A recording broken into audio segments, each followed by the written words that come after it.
feather their strike is what I feel like is good, because the idea that I saw how they play the Farsa is to really just for poke. The feather their strike is not your team fight winning ultimate. It's more of information, more of zoning, more of disrupting your opponents and forcing them to react to what you're doing. That's what I feel like. So maybe that's another key factor in there. Of course, we still have to commend the golden hour during the neutral objectives. It seems like Pro Esports have focused utilizing a big ultimate just to get the retribution up in the first few turtles, and that was enough for Coily to be comfortable as the game goes by. And this is what I asked for yesterday. First picked Melissa, and we're seeing it right now. Finally, you get your wish. And I think people are going to start realizing just how much of an important trait to win priority this Melissa is. Our Pro Esports respond. There are a lot of poke heroes still. They can continue still building around the Farsa and the Melissa. Let's see. Sorry, not Melissa, the Granger, excuse me. But even if you decide to go ahead and get that really early on, or try to prioritize that, Alpha 7 can quickly answer. So we get to see what has been a pretty stable answer to this. Barracks is great. The claw dive is going to be important, but you gotta make sure that they have some long-range bombs to pair up with it. So we said they might just take the Uranus. I think they're required to pick it up as a 7. And we got the Belleric and the Uranus and Stash Ore. So they prioritize the Guinevere and the Selena. I don't like the Selena when there's a bias already in the opposing team. But the Guinevere makes a lot of sense for the knockup against Kozen on the quad for sure. But the Selena though, I wonder why they picked this up. Maybe Cold War is just feeling it. Well, they're going up against the Barretts. Well, you know what, why not? Why not, right? Maybe they'll end up backing it up with a Cho, and we get the Selena Cho Guinevere combination again, right? And then they can just string it together. We saw the concept of it somewhat working here for Bushido Wildcats. Yeah. Now, Pro Esports, if they pick up the Belleric, then maybe they put really bad fans. Or maybe just ban it. Maybe just get your Coily hero, which is now going to be Roland instead of the Harley. Nolan has a way to actually be a problem for the Melissa, and the idea there is to just wait for your proper timings. And then we are like, then I think the second phase is just more of limiting the possible heroes for Nats. However, I believe that the Belleric is gonna be good for Alpha 7, so maybe Pro Esports are thinking to take that Belleric at Red 4. Could be good. Unless they decide to ban it out. With all of this died, yeah, Belleric would be great. If Alpha 7 overlook that, it could be a massive loss for them in the draft. But if ever Pro Esports willingly give up the Belleric, they can still go ahead and pick up a Valentina in 4. Yeah. With all the guys, but you got nothing to steal. Alpha 7 will then pick up a different hero. Belleric is so good for Pro right now. Yeah. Or Valentina as mentioned. Could also be an option. They pick up options here. So they pick up the Farsa first. They might have a different idea here. This doesn't look like a Belleric kind of choice now. Or Alpha 7 just goes for the catch up with the Selena, right? So no choke plus the Selena combo. This is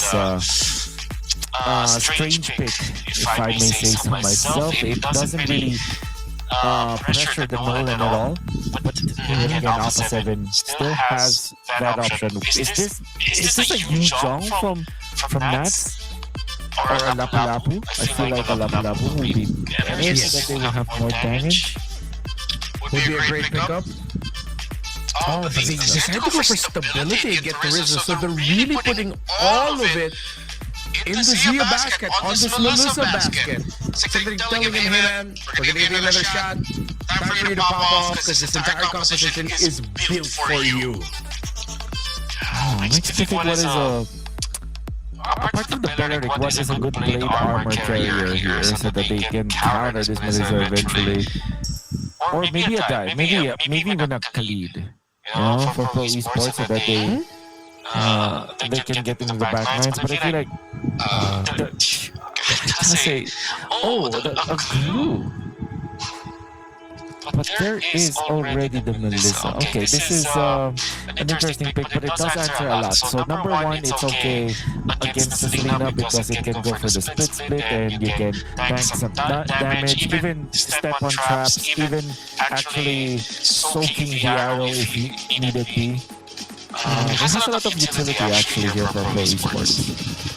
Honestly, better than the alternative I was thinking of, which was the high loss. I like this blue. It's a little bit better, a little bit more proactive. You're not just a hot man horse, you know, stabbing people and bringing down the red carpet. I can't believe those words came out of my mouth. Already. That is what you call it. A centaur is a man horse, and our community has commonly accepted the fact that high loss is quite hot. That's not a personal preference, and not me saying that. I'm just digging my grave here. We'll say something more. Actually digging my own grave. And one smart thing I want to say about this is the fact that there is, now that I find out there's a really good synergy here for the composition of Alpha 7 around the Scuttle Pacha and the Turizda. And also, the Turizda can be utilized to kind of soak some damage from the Claude. There's also the additional knock-up, so you can combo it with the Green Gear that you already have. Do not be confused about the icons that you're seeing from the left and the right side of your screen. They're flipped, alright? So it's Alpha 7 on the blue side with the Green Gear, with the Turizda, and on the other side, that's Nolan being piloted by Coily. Bro, being steady with it, but upping up the tempo in this EXP lane, trying to increase the chances that Naps won't be active for turtle number one. A lot of bodies for Alpha 7 here decide to go in. They are really trying to go after this Barras, but at least they forced out the flicker from both the Barras, but Coral had to use the flicker just to get close. Revenge strike by this Thursday is not going to be able to take the Barras down. They'll be able to get back to that for turtle 1, but let's see if we'll be able to hit level 4 in time for it.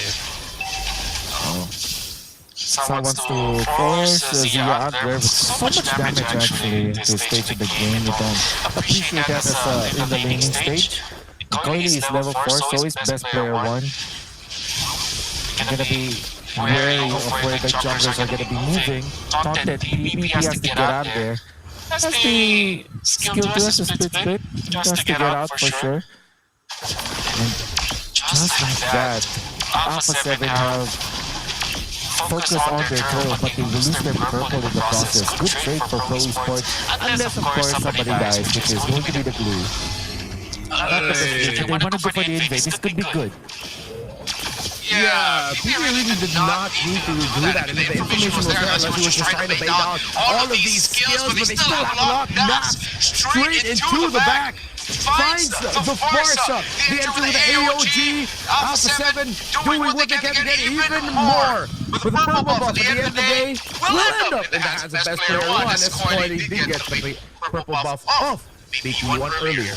Oh, finally Alpha 7 again woke up, utilizing that so aggressively, not even having to use the flicker means that it's really good for Alpha 7. And Coily traded for the purple buff, but ended up giving so much resources to Alpha 7 because Alpha 7 decided to blitz the turtle take out PvP, get to the purple afterwards, and then just win the trade overall. Good start for Alpha 7, ahead of 1,000 gold at 3 minutes and 20 seconds. This goes well, very well for them, excuse me.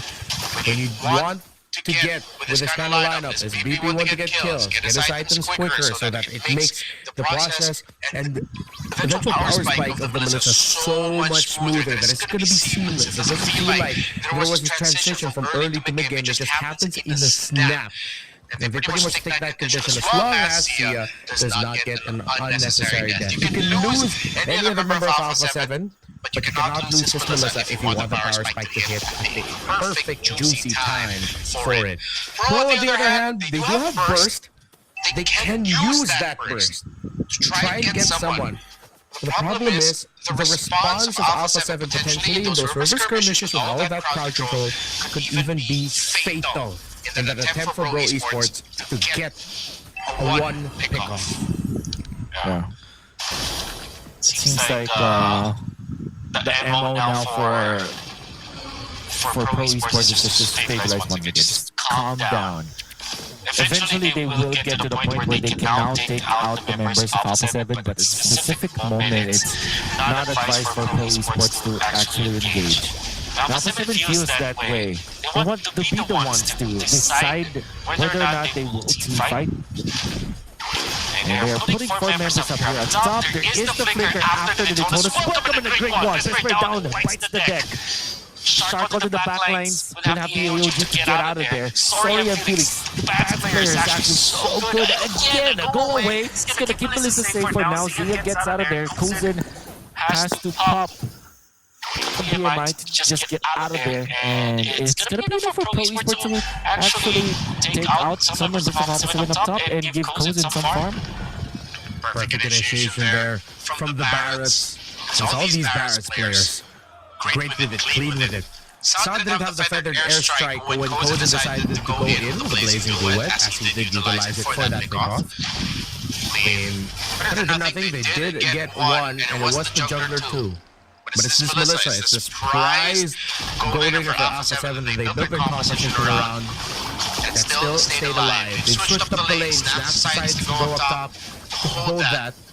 They don't want a split happening, and they don't want to lose control there as the turtle is spawning in the opposite side. Kojin very comfortable with the farming. Good tech coming up from Alpha 7 to put Nats in front of Kojin instead of the Melissa. That means that they can easily stabilize that. Turtle is going to be up in 27 seconds, and I feel like Alpha 7 really wants to dip their toes into this neutral objective. Sa again just getting the predators just to defend the bottom lane for it, and they're successful in doing so. A little bit of a split pressure coming up from Coily, and they're going to be collapsing into the third turtle of the game. Let's see if Pro Esports can actually take this. They're the very first ones to get into position, and Kojin is going to be the one leading the charge. Coily still a Blizzard, best player one, already shows himself. A lot of information for Pro Esports to work with. Sign Core World hovering around the bush. Coily, sorry, PvP here, that's the engage perfectly timed! For Pro to set up an entry from Coily! Direct straight away! Here comes the blazing duet, straight off the Zia, and the Melissa gets pushed out! No other way to put it other than that was clean, pristine, and hella freaking mean by Pro Esports with how they started that off! And it all started by Soria and Felix with that flicker play to taking Tonus welcome. After 10 of the members of Alpha 7, Coily securing the turtle, and the ultimate coming out from Kojin. I think the idea is to just force out the go away coming out from the ultimate of the... It didn't matter if Kojin will be able to kill that Melissa or not, as long as the ultimate of the Melissa is down. It seems like Zia will not be confident into putting himself in front of Pro Esports now. So it's like not having the ultimate is almost guaranteed that Zia will fall and will die. Yeah. And that's already a -1 in favor of Pro Esports. By the way, I think this is accurate. This is a Skypiercer Claude. By Kojin. Yeah, usually we see the Trinity into it, but we rarely see a Skypiercer Claude. We see Skypiercer, of course, that's a necessity. That's a hell of a takeoff, and he went DHS, Skypiercer second, and I believe he's going for the Golden Staff Second, let's see. Once we see the Skypiercer stack symbol, because Ivan was there, it was locked to him. Yeah. Oh, that's going to be an engagement. The perfect mind directly at Pro Esports are losing bodies. The turnaround by Alpha 7. But sorry, Felix held on for too long. Goes in. Is he going to be able to get the stacks? If it is the Skypiercer, let's confirm it. No member of Pro other than Felix goes down. Shark is the trade. It's Rome for EXP. Wow. Alpha 7 still fighting a lot. Well, this is the benefit of having a lot of sources of stunts in the combo for the traders, as well as the catch-up with the Premier as well as a lot of knockups that they can do. But now the Lord fight commences. Let's get in. Figuring is already popped, already cancelled. There is the misses the mark. Nats now gonna be in trouble. That's in and out. In comes Story and Felix, the purify from Zia. So that the close one will not be there. The range to it coming up from Gozen. It's not gonna be enough. Felix goes down. PvP will be next. He gets the Lord. And actually that's the best player. And this is gonna be a dance between the jumpers. Shark wants to dip into the fight. The taunt is perfect. Cody still gets away. But eventually falls from the damage output of Cold World of this Selena. Lord is gonna be in favor of Pro Esports, but it's a 1-for-3 trade-off. Clearly still winning the retribution battles, and based on the indicators, it actually is a Skypiercer Claude for Kozen. He only got one stack out of that, but let's see if it will get to that point, because now actually it makes sense in a way where, because of the lineup of Alpha 7 is very tanky, they might have that constant feeling of, oh, we just need a little bit more. This is a huge risk.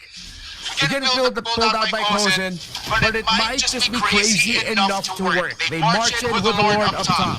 Alpha 7 has so much tankiness and sustainability that Zia has all the room in the world. He's 2-0-2 right now. You're not gonna like this if you are Esports. If you're Alpha 7, I mean. But then again, I still don't like it. I still don't like the Skypiercer. It's greedy! Goes in. Yeah, the Lord's staff. Is he still gonna go Trinity with that? I think he went Trinity already. Like, so he went two components of the Trinity, then Skypiercer, then went back to complete the Trinity. With the corrosion site as the last one. Goodness. What a take. I mean, he's going back. He has not completed it yet. So that's like the attack speed, the bow. I don't like. Alright, so he completes it. That's the Trinity with the Skypiercer. Kozen in the front lines. Gets out of there. And it worked out in the goal! The bird damage eventually is the passive! The bird went all the way to Cold World, even though he flickered out. It was already locked in. There was a second activation of it. Here comes the concealer retreat from Cold World, and the rest of Alpha 7 were shocked about that. They're charging up the Detonus weapon, but don't commit it. And I think you're starting to see maybe Alpha 7 realize that there is Skypiercer on this squad, that they're taking every engagement with so much care. Oh my goodness, it is Trinity with a Skypiercer, and I can't believe it. Oh my god. Kids, don't try this at home. But important I think for Coily. Actually wait for the Blade of Despair very early to this fight. What is happening now in the world of Pro Esports? But of course, what this achieves is a lot of damage as they bring in for the catch-up. They have enough first one on the Terrorista! Onto the backline, catches three! Shark still falls though, and Kozen now jumping down at Skypiercer. It's gonna be a stack for Kozen, and now they go for more. So if this will be taken out, as they now ride into that Melissa. Zia falls down! 3 down on the side of Alpha 7, and now the Lord or the push in the middle. The world is the ocean. For Pro Esports, they can decide where they want to go, Redmar. Are they gonna go through top? Are they gonna go through mid? Pretty sure they want this tower here. They set the Nolan and the Parsons to go back and handle with the Lord. They're gonna call back the Claude and the Glue. They're gonna stop the attack. Pro Esports are gonna be looking to end it with this Lord push as they've taken down 2 towers in the base of Alpha 7. That was a good counter set by Alpha. A terrific penalty zone by Naps. But the targeting and the man marking of Pro Esports was just a little bit better. PPP flexing as the glue. Patrick Stars came Lord marching in the middle. Coily is gonna come up from top. Going for a pick-off perhaps, or a wraparound, a pincer maneuver. Pro Esports will have all of the lanes pushing together against Alpha 7 in the concealed play. This could be endable for them. A huge counter set from the Turisla yet again would be able to turn things around for Alpha 7. No more base turrets. The massive damage from the feathered airstrike. Too much to handle, but they do have the sustainability, the knockback from the so-called missiles, whatever the hell you want to call it. But it's still gets taken out and bursted. The dodge from short. He's trying to buy time, but he gets turned into a stack blade. Ain't no let. Double kill for Coden and Coily. And the precinct got to wrap it up with a kill as well. Pro Esports sweep Alpha 7 North. And that's the end for Alpha 7 North. It started really well for them once again, but Pro Esports, all they had to do was group up, wait for the right timing. I think the overall MVP, I would say, Sa. The way that he's using the Farsa is so commendable. And in the end, they were able to ride out into the sun because of the DPS that we saw from the Farsa. This team, unfortunately, Alpha 7, it's the end for them. Pro Esports will be moving on to the playoffs, as they did in the last tournament that they went to. Welcome to the playoffs, Pro Esports. Of course, commending side isn't the name. Just added an extra A in the end so far, so you know, it's there. Right there. And it's a great pickup. It's exactly what they needed. He was there for his team when they needed him. The burst, the timing of the feathered airstrike, honestly. I could be wrong, please don't quote me on that. But yeah. In bird form. Bird form. It's like, that's why Farsa has no eyes. Because she sees through the bird, which is actually the spirit of her husband. Like they were cursed. I see. That is a dark story. It is. But look at how Sa was actually dodging Nax's ultimate. Yeah. Pro Esports and then goes in the damage. Sorry, Felix will eventually fall in this. But Coily gets the neutral object, gets the Lord, which is the most important part of that trade. And look at this ultimate coming out from Nax. However, Sia wasn't able to just supplement the damage because I think the idea is you pick up the glue so that the Melissa will always be threatening. Even after the winning nature, even after the go away, they just won't have enough to protect Sia in this team fight. And on that push, you can see Sa again, popping the ultimate, forcing out the members of Alpha 7, forcing them to scramble, and it was more than enough of a disruption that the entirety of Pro Esports will now win the team fight afterwards. Yeah, once that Melissa went down, it was pretty much doom and gloom already for Alpha 7 North. They needed that Melissa to stay alive as long as possible. Again, this lineup was built for it, and without it, it would be too difficult. Meanwhile, for Pro Esports, they had a lot of options. Three of them specifically. You had this Nolan, the Cloud of the Skypiercer, and this Farsa, which was, again, a terrific game by Sa. But Soriam, Felix, and PP, 100% they were so linked up with the initiations, with the Sparrows, the glue, of course doing that great thing that you can do with the glue where you flicker forward, get that slam, trigger that little goo on the floor. It was just so good by the frontliners of Pro. Actually land a nasty 2-man stun with the Curse of the Crow and the MVP for